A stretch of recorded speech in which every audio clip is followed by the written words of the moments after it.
O meu primeiro contato com o Bandeirante foi porque um colega meu de turma, eu estudava em engenharia no Rio de Janeiro, na PUC, o Paulo Serra, que também vai dar um depoimento aqui. Ele tem um irmão que trabalhava no projeto do Bandeirante no CTA. Então, um dia ele me convidou, disse, olha, vamos lá em São José dos Campos, lá, meu irmão está lá, e viemos, e o protótipo estava sendo construído, protótipo que é o que está hoje lá no Museu, no Campo dos Afonso. E chegamos aqui, o CTA tem o quê? 50 anos, basicamente isso, e o CTA e o Bandeirante tinha um modelo de madeira, que em aviação chama-se, a terminologia em inglês, um mock-up, né? E que você podia ver o interior da aeronave. Esse foi um contato assim, na base de amigo. Não se falava em Embraer nessa época, era um avião desenvolvido aqui no CTA. Deu certo, a Embraer foi criada, o irmão do Paulo Serra foi indicado para ser o gerente da área de assistência técnica e me convidou para vir para cá. Eu trabalhava na manutenção da Cruzeiro do Sul e eu vim. Vim pelo entusiasmo, porque o pessoal da Cruzeiro, os amigos, todos me disseram, não faça isso, isso é uma loucura, onde é que já se viu fazer avião no Brasil? E eu, em 79, fui fazer parte da equipe da Embraer que foi para os Estados Unidos, para formar a Embraer Estados Unidos, que foi denominada Embraer Aircraft Corporation, EAC. Foi uma experiência fantástica, porque o Bandeirante era, sem dúvida, o melhor avião da classe dele, da categoria. E os americanos reconheceram perfeitamente, do mesmo modo que os ingleses, que os australianos, e os Estados Unidos, como a Austrália, foram países que o Bandeirante encaixou, porque o Bandeirante foi projetado visando o Brasil como referência. E a Austrália e os Estados Unidos são países planos, países grandes, em que as características do Bandeirante de velocidade, de tudo, variam muito. Então, eu fiquei na EAC de 79 a 80, voltei para a Embraer em meados de 80, continuei na área de assistência técnica, me envolvi com o programa do Brasília e aí fui me desligando um pouco do Bandeirante. Em 85 eu fui promovido e passei a ser o responsável pela assistência técnica. Aí voltou o Bandeirante para mim, só que eu como gestor, mas para mim foi uma emoção muito forte, porque a característica básica do Bandeirante para todos nós foi emoção, foi vibração, devido à liderança e o carisma indiscutível do Coronel Osiris Silva, que nos momentos mais difíceis, que às vezes a gente baqueava um pouco, ia lá chorar as mágoas com ele, e ele candidamente dizia para nós, a vida é dura para quem é mole, né? E com o maior sorriso no rosto, e a gente saía todo empolgado e voltava à luta, né?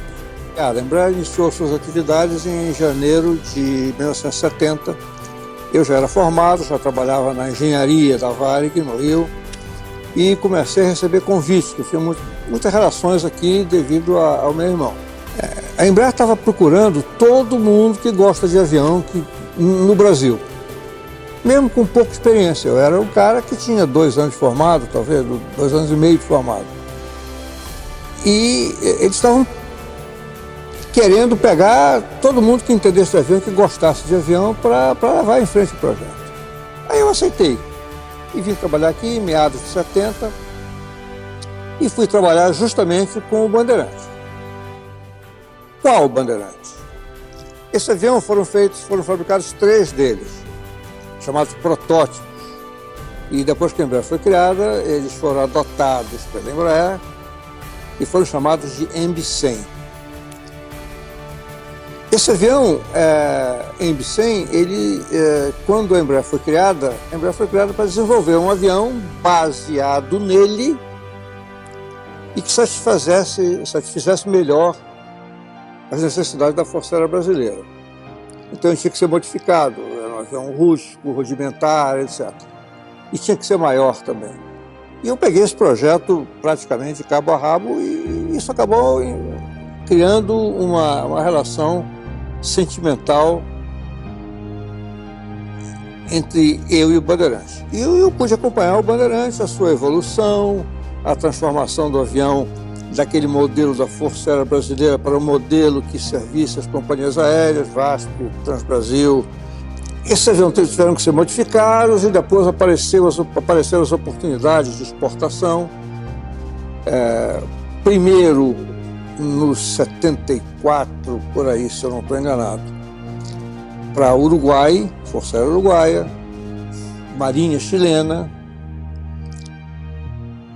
E depois houve um passo maior, que foi a necessidade de aumentar o avião em tamanho, chamado stretching.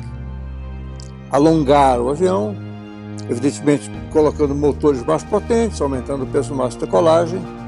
E esse avião aumentado ele foi feito para satisfazer já uma certa necessidade dos mercados estrangeiros, na Europa e nos Estados Unidos. Então a Embraer deu um passo aí, a partir de 76, 77, deu um passo maior que foi evoluir para a exportação fora do continente sul-americano. Então, foi alvo de um interesse de vários países no hemisfério norte.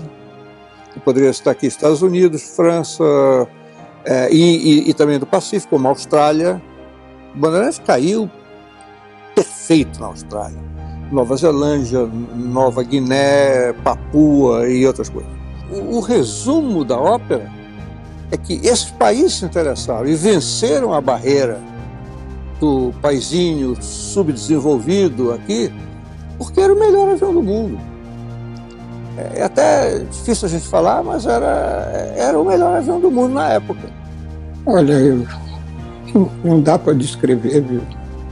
Porque excedeu tudo o que eu podia imaginar na minha vida, né? Nós tínhamos preparado o voo e não tínhamos certeza se ele ia voar no dia 22 ou não, porque no dia 21, que nós estávamos, que foi a véspera do voo, começou a anoitecer e começou uma chuva muito pesada. E nós ficamos esperando para ver se a chuva amainava, para que nós pudéssemos fazer com que o avião pudesse realmente voar no dia 22. Tínhamos dúvida em relação à pista que estava sendo construída. A pista não estava pavimentada, era ainda pista de terra. Embora o engenheiro que construiu, que era o brigadeiro Brauer, aliás, ele era o Major Brauer na época, futuramente foi ministro da Aeronáutica, e o Brauer falava conosco: não tem problema não, eu já cuidei de todos os aspectos relativos à drenagem de água. Mesmo que a chuva passe, mesmo que a chuva não passe, eu acho que vai ser possível fazer o voo. Mas o Major Mariotto Ferreira, que era o nosso piloto de ensaio, ele dizia que se não tivesse um teto de 15 mil pés e uma visibilidade horizontal de 5 quilômetros, que ele não voaria. Mas eu nem tomei conhecimento disso, porque o entusiasmo era muito grande. E aí foi que de madrugada a chuva foi amainando, passou. E quando chegou 6 horas da manhã, que era o voo, nós passamos a noite em claro. E apareceram até umas nesgas de céu azul. E foi aí que o voo se tornou possível, né? E aí foi quando, além dos testes de motores, que nós já tínhamos girado muitos motores do avião para experimentar tudo antes da decolagem, foi que o avião deu partida e começou a taxiar para decolar. Ele fez uma corrida na pista, o Major Brauer estava lá presente e garantiu, e realmente a pista estava bastante seca, independente da chuva que tinha ocorrido. Aí, surpreendentemente para nós, na segunda corrida que o avião ia fazer, o Major Mariotto tirou o avião do solo. Aquilo foi, olha, indescritível. A gente não sabia se ria ou se chorava, né? Era um entusiasmo enorme. Teve gente que pulou. Tinha lá o brigadeiro Paulo Vitor, que era o diretor-geral do CTA, que também estava assistindo. Ele também parecia uma criança, né? De entusiasmo que o avião estava voando. E foi aí que, realmente, depois de mais ou menos 40 minutos de voo, sobrevoo, e teste um pouquinho de velocidade maior, de velocidade menor, para fazer aterrissagens em altitude, para ver a variação da capacidade de controle com velocidades menores. Foi que aí o avião pousou, né? E quando o avião pousou, a emoção chegou ao extremo, né? Ao extremo, e o pessoal realmente cercando o avião, cercando o Marioto, para que ele falasse coisas a respeito do voo que nós tínhamos finalmente conseguido.